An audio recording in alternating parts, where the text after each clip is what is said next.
કેમ છો વિદ્યાર્થી મિત્રો? મજામાં? ધોરણ 12 ની અંદર આપણે અભ્યાસ કરવી છે એટલે આપણી તૈયારીઓ પણ ચાલી રહી છે વિદ્યાર્થી મિત્રો.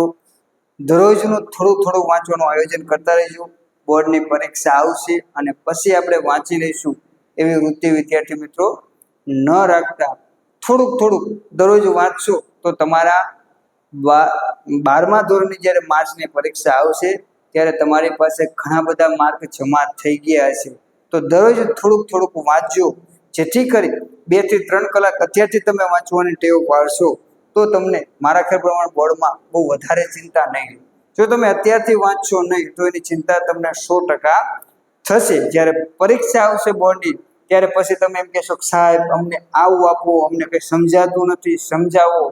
પણ જો તમે અત્યારથી જ ધ્યાન રાખશો તો આ બધા પ્રશ્નો ઊભા થશે નહીં. તો આજે આપણે ફરી પ્રકરણ નંબર 2 વૃદ્ધિ અને વિકાસના નિર્દેશકોની અંદર આપણે વિકાસના નિર્દેશકોની ચર્ચા કરતા હતા, જેમાં ગયા લેક્ચરની અંદર આપણે રાષ્ટ્રીય આવકનો વૃદ્ધિ દર જે છે એની આપણે ચર્ચા કરી. આજે આપણે વાત કરવાની છે માથાદીઠ આવકનો વૃદ્ધિ દર અને એની સાથે સંકળાયેલા પ્રશ્નોની.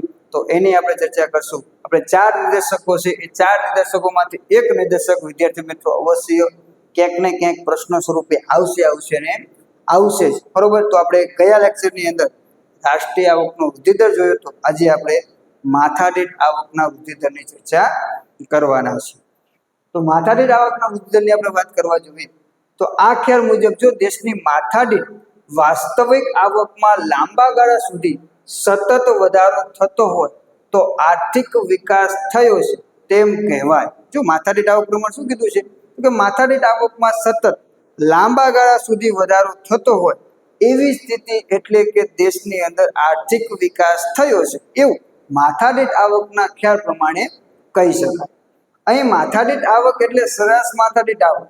દેશની કુલ રાષ્ટ્રીય આવકને દેશની કુલ વસ્તીના પ્રમાણ વડે ભાગતા જે સરેરાશ આવક મળે તેને માથાદીઠ આવક કહે છે. તો એક ગુણના પ્રશ્નમાં વિદ્યાર્થી મિત્રો પૂછાયેલું છે અથવા તો પૂછાઈ પણ શકે છે કે માથાદીઠ આવક એટલે શું? બરોબર છે. માથાદીઠ આવક એટલે શું? તો કે માથાદીઠ આવક એટલે શું? તો કે દેશની કુલ રાષ્ટ્રીય આવક, બરોબર. દેશની કુલ રાષ્ટ્રીય આવક એટલે કુલ આપણી આવક. હવે કુલ રાષ્ટ્રીય આવક કઈ રીતે મેળવવી આપણને ખબર હોવી જોઈએ. 11મા ધોરણમાં ભણી ગયા છે. કુલ રાષ્ટ્રીય આવક અને આપણી કુલ વસ્તી, બરોબર. આપણી કુલ વસ્તી જે ભાગમાંથી આપણને જે જવાબ મળે છે, અહીંયા જે આપણને જવાબ મળે એને શું કહેવાય? સરેરાશ માથાદીઠ આવક, બરોબર. એટલે આપણી દેશની કુલ રાષ્ટ્રીય આવક ભાગ્યા કુલ વસ્તી અને જે આવક મળે તો એને આપણે માથાદીઠ આવક તરીકે ઓળખવામાં આવે છે વિદ્યાર્થી મિત્રો. તો એક ગુણમાં પ્રશ્ન પૂછાય તો આપણને ખબર હોવી જોઈએ. આમ આ ખ્યાલ દેશની વસ્તીને પણ ધ્યાનમાં લે છે. તેથી રાષ્ટ્રીય આવક કરતા માથાદીઠ આવકનો ખ્યાલ વધુ ચડિયાતો છે.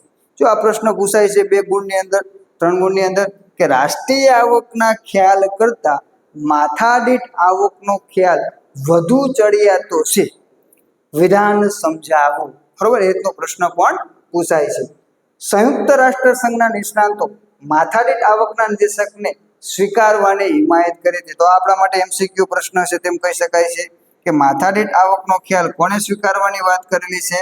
તો કે સંયુક્ત રાષ્ટ્ર સંઘના નિષ્ણાંતોએ પણ માથાદીઠ આવકના ખ્યાલને સ્વીકારવાની વાત કરી હોય તેવું જોવા મળે છે. તો વિદ્યાર્થી મિત્રો એ યાદ રાખજો, MCQ માટે અહીંયા આપણને અલગ અલગ 3 પ્રશ્નો મળ્યા. આગળ માથાદીઠ આવકની અંદર આર્થિક વિકાસનો અંતિમ હેતુ જીવન ધોરણને સુધારીને માનવ વિકાસને ઊંચે લઈ જવાનો છે અને તે માટે માથાદીઠ આવકમાં વધારો એ તેનું ઉત્તમ નિર્દેશક છે તેમ કહી શકાય છે. કોઈ રાષ્ટ્રીય આવક કરતા માથાદીઠ આવક ચડિયાતો શા માટે છે? તો એના પાછળના ઘણા બધા કારણો છે. એમાં એક કે ભાઈ સાચા અર્થમાં એટલે કે સાચી દ્રષ્ટિએ કહેવો વિકાસ એટલે શું? તો એનો મતલબ એવો કે વિકાસ એને જ કહેવાય કે માનવનું જીવન ધોરણ એટલે કે માનવીનું જીવન ધોરણ ઊંચું આવે, માનવ વિકાસ ઊંચો આવે તો સાચા અર્થમાં દેશનો વિકાસ થયો છે તેવું કહી શકાય છે. તો માથાદીઠ આવક તો દરેક માથાની એટલે કે દરેક વ્યક્તિની આવક દર્શાવે છે. તો માથાદીઠ આવક વધે છે તો એમ કહી શકાય છે કે દરેક લોકોની આવકમાં વધારો થયો. તેથી આ ઉત્તમ નિર્દેશક છે તેવું માનવામાં આવે છે. માથાદીઠ આવક લોકોની ભૌતિક સુખાકારીમાં વધારો લાવે છે. તેથી તે વિકાસનો સાચો માપદંડ હોય તેમ કહી શકાય. કારણ કે માથાદીઠ આવક હોય આવક આપણે શા માટે વધારવી? ખર્ચ કરવા માટે, ભૌતિક સુખ સગવડતા પ્રાપ્ત કરવા માટે આપણે આવક મેળવવાનો પ્રયત્ન કરવી છે. તો લોકો આજે જે ભૌતિક સુખ સગવડતા પ્રાપ્ત કરે છે તો કહી શકાય કે ખરેખર દેશનો વિકાસ થયો છે. એવું માથાદીઠ આવકના ખ્યાલ પ્રમાણે આપણે કહી શકાય. જો માથાદીઠ આવક વધતી હોય તો વિકાસનો દર ઊંચો છે. જો આપણે આર્થિક વિકાસમાં માથાદીઠ આવક જો વધતી હોય, વિકાસનો દર કેવો ગણાય? ઊંચો છે. તેમ ગણાય. જો માથાદીઠ આવક નીચા દરે વધે છે પણ કેવી? નીચા દરે, તો આર્થિક વિકાસ કેવો કહેવાય? મંદ કહેવાય. વિકાસ છે પણ ધીમો, બરોબર, એમ કહી શકાય. એ જ રીતે આગળ જો આવકમાં એટલે કે માથાદીઠ આવક વધતી નથી તો એને શું કહેવાય? સ્થગિતતાની સ્થિતિ. અને કદાચ એનાથી વિરુદ્ધ થાય કે માથાદીઠ આવક સ્થિર નથી રહેતી પણ ઘટી, જો નીચી નથી, ઘટવાની વાત છે કે માથાદીઠ આવકમાં ઘટાડો થાય તો વિકાસની સ્થિતિ શું કહેવાય? પીછેહઠની સ્થિતિ તરીકે ઓળખવામાં આવે છે. ફરી સમજ વિદ્યાર્થી મિત્રો, આ અલગ અલગ બાબતો છે. રાષ્ટ્રીય આવકના નિર્દેશકમાં આ જ બાબત હતી, એ જ બાબત અહીંયા છે. અહીંયા આપણે રાષ્ટ્રીય આવકનો ઉલ્લેખ કરતા હતા, અહીંયા આપણે માથાદીઠ આવકનો ઉલ્લેખ કરવી છે. બાકી બધું સેમ જ છે, બરોબર. એટલે એક જ જગ્યાએ તૈયાર કરવું, બીજી જગ્યાએ લખી શકાય. ગધા મજૂરી કરવાની જરૂર છે નહીં. ત્યારબાદ આગળ આપણે વિદ્યાર્થી મિત્રો માથાદીઠ આવકના વૃદ્ધિ દરની આપણે વાત કરવા જોઈએ તો અહીં આપણને કોષ્ટક આપેલું છે. જો કોષ્ટક આપણા માટે આઈએમપી છે, કારણ કે આમાંથી એમસીક્યુના પ્રશ્નો પણ નીકળી શકે છે અને નીકળેલા પણ છે, બરોબર. તો અહીંયા આપણને આપેલું છે દેશ નોર્વે અને એની માથાદીઠ રાષ્ટ્રીય આવક 2014 યુએસ ડોલરમાં સમ ખરીદ શક્તિના માપદંડ મુજબ. સમ ખરીદ શક્તિ એટલે શું? તો દાખલા તરીકે આપણે ઘણીવાર શબ્દ વાપરતા હોય છે કે $1 બરાબર 70 રૂપિયા. તો $1 થી જેટલી વસ્તુ ખરીદી શકાય ને એટલું જ 70 રૂપિયાથી ખરીદી શકાય. તો બંનેની શક્તિ કેવી થઈ? સરખી. 70 રૂપિયા અને $1 બંને સરખા થયા, તો આને કહેવાય સમ ખરીદ શક્તિ, કે બે વસ્તુની ખરીદી કરી શકાય, બરોબર. તો એક સમ ખરીદ શક્તિના સિદ્ધાંત પ્રમાણે અહીંયા આપણે આંકડાઓ મળેલા છે. એટલે આ આંકડાઓ છે અમેરિકન ડોલરમાં છે, બરોબર. તો નોર્વેની વાત કરવા જવી, જેની રાષ્ટ્રીય આવક એટલે કે માથાદીઠ રાષ્ટ્રીય આવક કેટલી છે? 64,992 અમેરિકન ડોલર, બરોબર. તો એની માથાદીઠ આવક એનો છે. વૃદ્ધિ દર આપણને ઓછો જોવા મળશે. અમેરિકાની વાત કરવા જવી તો 52,947 અમેરિકન ડોલર. શ્રીલંકાની વાત કરવા જવી તો 9,779 અમેરિકન ડોલર. ચીનની વાત કરવા જવી તો 12,547 અમેરિકન ડોલર.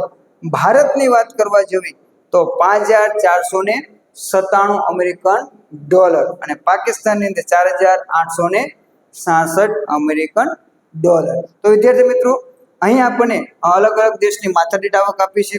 તો એમાં ખાસ યાદ રાખજો, ભારતની જે માથાદીઠ આવક જે છે એ યાદ આપણે રાખજો, કારણ કે ભારતની માથાદીઠ આવક જે છે એ આપણને ઘણીવાર એમસીક્યુમાં અને કે ગુણના પ્રશ્નમાં પૂછાઈ શકે છે.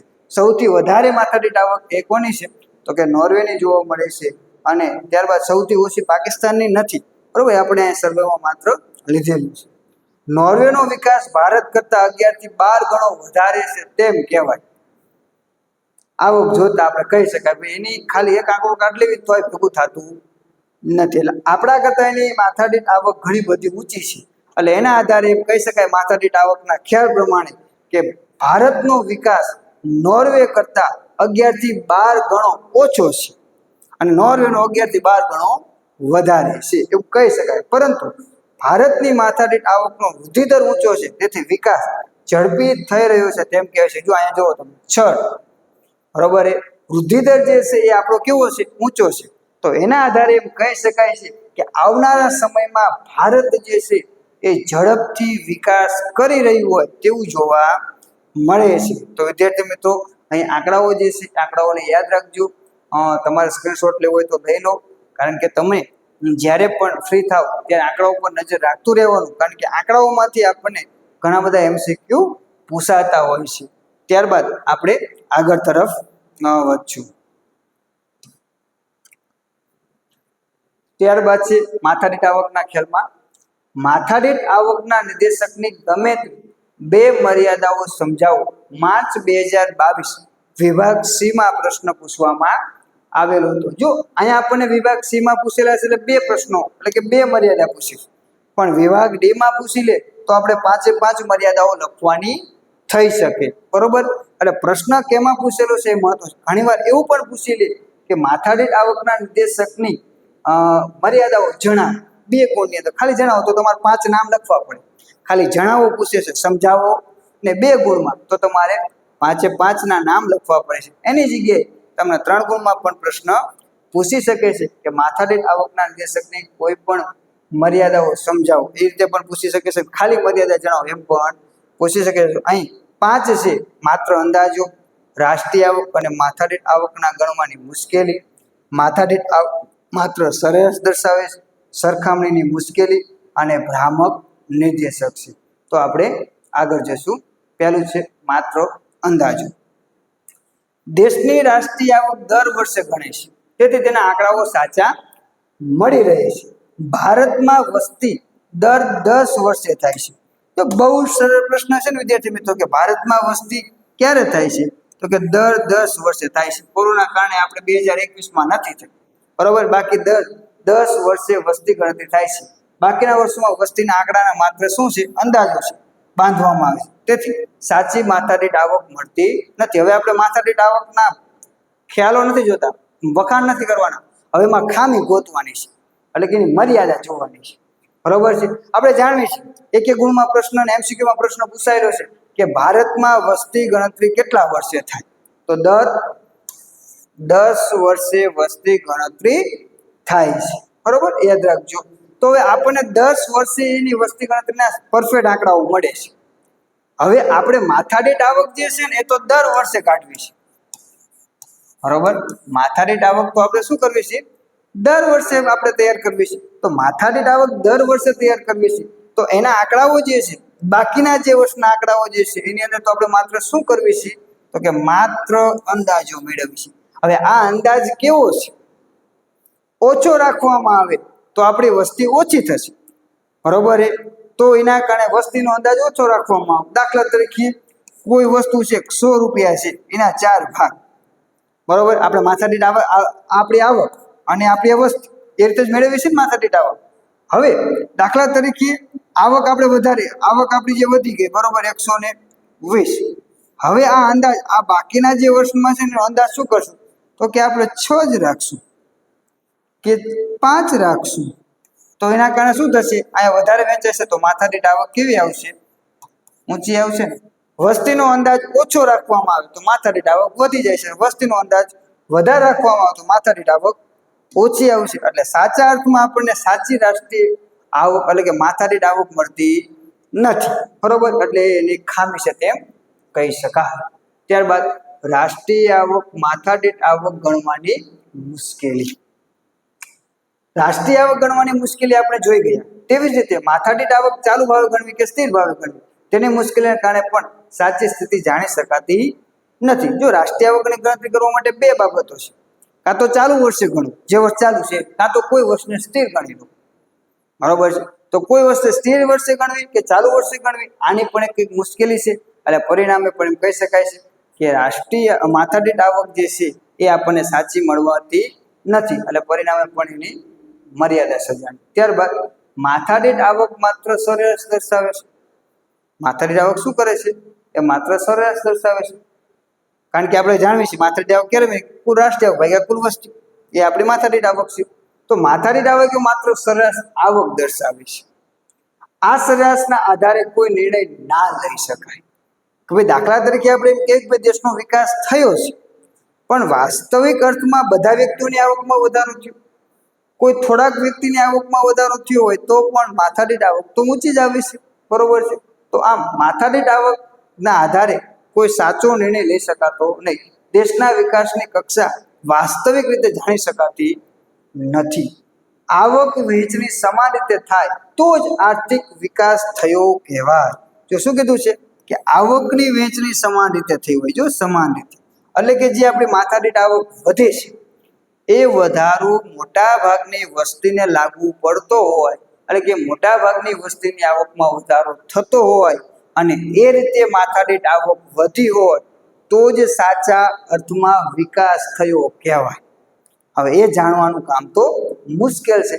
તેથી માથાદીઠ આવક રૂપી નિર્દેશક ખામી ભરેલો હોય તેવું જોવા મળે છે. એટલે કે આગળ આપણે શું કર્યું તો કે રાષ્ટ્રીય આવકના નિર્દેશક કરતા માથાદીઠ આવક નિર્દેશ તળિયાતો છે, તો એની વાત કરી ના આ સારી બાબત છે, પણ એની પણ કેટલીક મર્યાદાઓ જોવા મળી કે જેના કારણે પણ આપણે સાચા અર્થમાં વિકાસની સ્થિતિ જાણી શકતા નથી. અને ત્યારબાદ સરખામણીની મુશ્કેલી.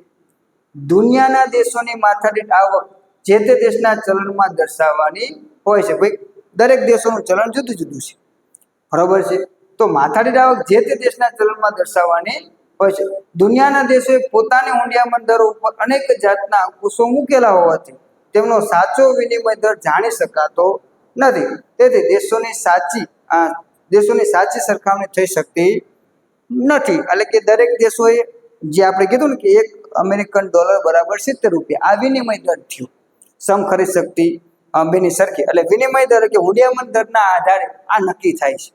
હવે દરેક દેશોએ આ હુંડિયામણ ઉપર નિયંત્રણો મૂક્યા છે, બરોબર, એને પકડી રાખવાનો પ્રયત્ન કરેલો હોય એવું બની શકે છે પોતાના અર્થતંત્રને જાળવવા જે સ્થિતિ હોય. એટલે કે આ હુંડિયામણ વિનિમય દરને જે છે એ ક્યાંક ને ક્યાંક અંકુશમાં રાખેલો છે, પકડી રાખેલો છે, એટલે જેના કારણે સાચા અર્થમાં વિનિમય દર જાણી શકાતો નથી અને પરિણામે જે આપણને માથાદીઠ આવક મળે છે એ પણ ખોટી પ્રાપ્ત થાય છે. એટલે સાચા અર્થમાં બે દેશોની જ્યારે સરખામણી કરવી છે તો સાચા અર્થમાં વાસ્તવિક રીતે કે ભાઈ ભારત એ અન્ય દેશ કરતાં વધારે વિકાસ ધરાવે છે કે નથી ધરાવતો એવું સાચું કહેવાની સરખામણી જે છે એમાં ભૂલ ભરેલી હોય તેવું જોવા મળે છે. અને ત્યારબાદ ભ્રામક નિર્દેશક છે. માથાદીઠ આવક જેટલી આવક દેશના બધા નાગરિકોને મળે છે તેવું હોતું નથી, એટલે કે બધા લોકોની આવકમાં વધારો થયો એવું હોતું નથી. માથાદીઠ આવકનો નિર્દેશક જેટલું નિર્દેશ કરે છે તેના કરતાં વધારે છુપાવે છે, તેથી સાચો નિર્દેશક નથી. કે ભાઈ દેશની માથાદીઠ આવક તો વધે છે પણ વાસ્તવિક બધા વ્યક્તિની આવક નથી વધી. અમુક લોકોની આવક વધે છે તો પણ માથાદીઠ આવક વધે છે. એટલે માથાદીઠ આવક જેટલું બતાવે છે દેશનો વિકાસ થયો છે, વાસ્તવિક રીતે એટલું જે છુપાવવાનો પ્રયત્ન પણ કરે છે. તો આમ માથાદીઠ આવકના નિર્દેશકોને આપણે અલગ અલગ 5 પ્રકારના નિર્દેશકોની મર્યાદાની ચર્ચા કરી. જો અહીં આપણો પ્રશ્ન શું હતો, 2 મુદ્દાની હતી, એટલે અહીં કોઈ પણ 2 મુદ્દા લખેલા હોય તો તમને 2 ગુણ મળે. પણ પ્રશ્ન વિદ્યાર્થી મિત્રો કયો પૂછાય છે એ ખાસ યાદ રાખજો કે તમને 2 મુદ્દા પૂછાય તો 2 લખજો, 2 મુદ્દા નથી પૂછ્યા તો 2 મુદ્દાના જવાબ ન લખતા, નકર તમને ગુણ મળવા પાત્ર રહેશે નહીં. એટલે પ્રશ્નને સમજી અને પછી જવાબ લખવાનો. ત્યારબાદ આપણે આગળ જીવનની ભૌતિક ગુણવત્તાવાળા પ્રશ્નોને લઈને આવશું અને ત્યારે આપણે એની ચર્ચા કરશું. ત્યાં સુધી વિદ્યાર્થી મિત્રો આપણે અલવિદા, બાય બાય, ટાટા. ત્યાં સુધી તમે તૈયારી કરો અને કોઈ પ્રશ્ન હોય તો પણ અમને તમે જણાવો, જેથી કરી તમારા પ્રશ્નનું સમાધાન અમે કરી શકીએ. આભાર.